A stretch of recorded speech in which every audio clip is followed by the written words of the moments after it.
In my opinion, by far one of the strangest discussions that comes up again and again on the internet in the mental health sphere, I guess you could say in the philosophy sphere as well, is this question of coping or copes. And I have to scratch my head whenever this comes up because the way that people present it is that it's a negative thing, that the idea of coping at all with the world that we exist in is a bad thing. The idea of having any meaning associated with your life that you've crafted a narrative around, constructed, or have been able to find positive things in, take pleasure from, is a negative thing. Just because when you break them down, you can realize that the reason those things are there is to cope with existing. There's a tremendous amount of pain that's associated with being alive. If you don't have the proper tools at your disposal to recognize how to make something of the world that you inhabit, then if you're thinking about the world that you inhabit, you're probably going to be pretty sad. The consciousness, the ability to think about the world that we're in and to analyze it, to look at our surroundings, can be an immensely painful thing. And that's why, everyone has their vice. Everyone has their thing that they use to just get through being alive. And when that becomes negative is when they rely on it so much just to function that it ends up impeding their ability to do other things. That would be an unhealthy coping mechanism. But there are things that people do as copes, whether it be, going to the gym or, smoking some weed every now and again, talking with, I don't know, making comedy or something. Let's say you're a comedian, you make comedy and you just believe that your life is dedicated to doing comedy, or you believe that your life is dedicated to doing poetry. It can be any number of things. You find the things that you enjoy that continually help you get through the day. And you can recognize by breaking them down philosophically that these things are ways that you cope through life, that these things are ultimately things that we've, constructed in our own mind as people after recognizing this makes us feel good. And so I'm going to build a sort of dedication to this. It's like once we start forming words, we put the words together to put out an idea into language. At that point, you're abstracting something that essentially exists. It's that you experience something. The experience, the feeling that you get is yours. It's real to you because you're feeling it.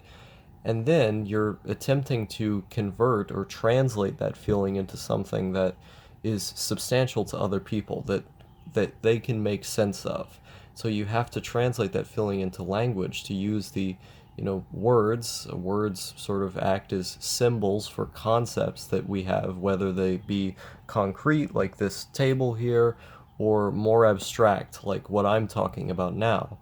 But we take those symbols that we've all sort of agreed upon in terms of words, and we put them together to form these sentences that in turn tell you what exactly it is that you're feeling and why and for how long, and the all the little nuance and facets that involves with that. There's nothing wrong with that.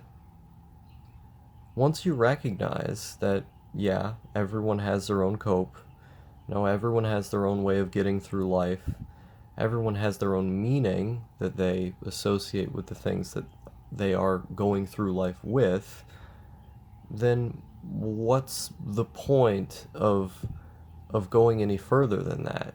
You've already recognized that these aren't some sort of spiritual, magical things that just come out of thin air because of how amazing they are. You recognize that they're a product of the human condition, and that if we didn't have stuff like that, we would go insane because thinking can very often be a nightmare. Being alive can very often be a nightmare. And so, in order to get through existing. We use these little things. There's nothing wrong with that. Nothing at all. But it's so often it's presented as if it is an ignorant or negative action to be able to just have things that make you happy. Um, and that's why I think this negative association with the word cope is so dangerous, is that it's weaponized by people in the incel community, for instance, who want to drag you down. You know, the goal of an incel group is to drag you down to their level. It's like crabs in a bucket, is that all of these people are very sad that their personalities or their physical character aren't able to mesh well with people of the opposite sex or the same sex or whoever. Um, and so, because of this, they end up being hyper judgmental towards your physical appearance to an insane degree. Like, normal people who are actually on the sexual marketplace would never be nearly as judgmental as incels are, but the reason they do that is because they want to bring you down to their level. They want you to feel as bad as they feel for failing as much as they have. Now, misery loves company, and they want to be surrounded by other failures. And so they end up dragging you down over there. But that idea of coping at all, that idea of coping at all being a negative thing, that it's something that you should be ashamed of, it's one of the ways that these incels, emotionally control one another is through memes like that. Is that even if it's presented as a joke many times, it psychologically it has its way of worming its way into people's brains and making them think, maybe everything, the few things that I do love and enjoy in this world, maybe those things are just our copes, and like, maybe I should just scream online all of the time about how women are evil or whatever, which, the ironic thing about that is that that's also a cope. It was kind of a feedback loop. I mean, if you really wanted to break it down as far as you possibly can, you could argue that the people who are claiming that everything is just an abstract, fever dream that isn't real, which I agree with, and that everything is just a cope, and everything is what's the other one? Nothing really has any meaning because it's all socially constructed and created by people, which I agree with. Um, those people taking all of these extreme ends of the deconstructive subjective spectrum, um, and throwing them all out there. You could argue that the people who are really weaponizing those ideas against other people are, in and of themselves, coping through doing so. Because it's an action, clearly, if it's an action they took, they believe it's in their self interest, which is, strike one, you're out. I believe, personally, that everything we do is in our self interest. Sometimes it's irrational self interest. Sometimes we do things for other people or for ourselves that do not benefit us in the short or long run. The reason we do them is because our brains, sort of consciously or subconsciously, do the cost benefit analysis in our head and say, this thing would cause me more or less pain from having, done it.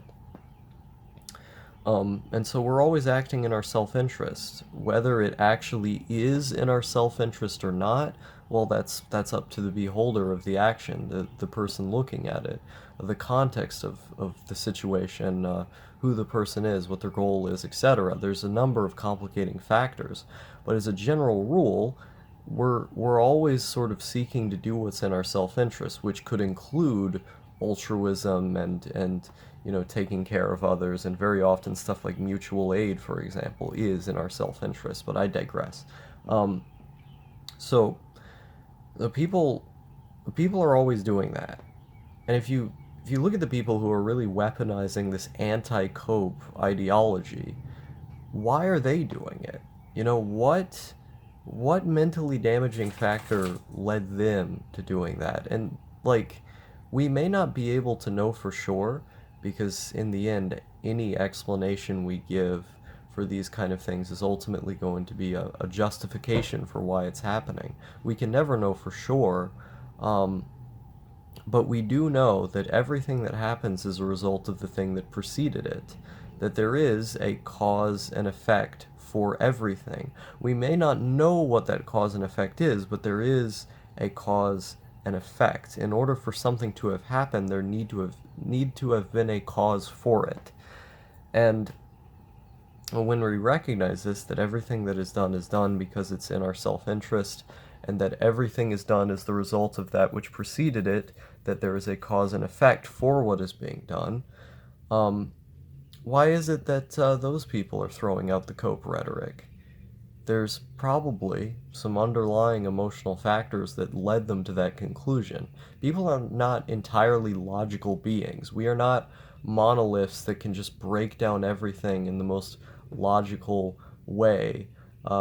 Human beings make a lot of mistakes. We're very contradictory, we're very flawed, and most questions, most of the fundamental questions, we'll never be able to answer. Um, and so it makes me wonder, when you really hone in on these people, when you use their rhetoric against them, when you really break it down, you end up realizing they're doing the exact same thing that they're railing against the whole time. And at that point, you got to wonder, why is any of this deconstruction being even done? What's the point of it? Well, the point of it is self-aggrandizing, self-indulgent, philosophical masturbation, essentially. There's no point to it. And in the incel's case, to push other people down, there's not a point. You can recognize that all of these things are abstractions, and many of them are not real, that that they're a product of the society they come from, or that they're used as copes to deal with the pain of existence that's inherent to existence. That's all fine and good. You can recognize those things. But the question is, functionally, what does that do? What end does that meet? There isn't much of one. You've just recognized something. And so, what's the point of arrogantly or pretentiously throwing that out every single conversation? Functionally, what does that do? For many people, it causes them to be ashamed of the way that they feel, and of the things that they do. Which, I mean, of course, that's on them. They should, they should either choose to talk to other people, or or just not let it affect them. But that is the end result, when that rhetoric is constantly being shoved down your throat. We can recognize these things, but it doesn't do anything to have recognized them. What's the point? Like, pragmatically speaking, what does it do? It doesn't do anything. So, I don't know. Everything is a cope in a sense. But there are healthy copes, healthy ways of dealing with copes. But the way people talk about it, I think, is very flawed.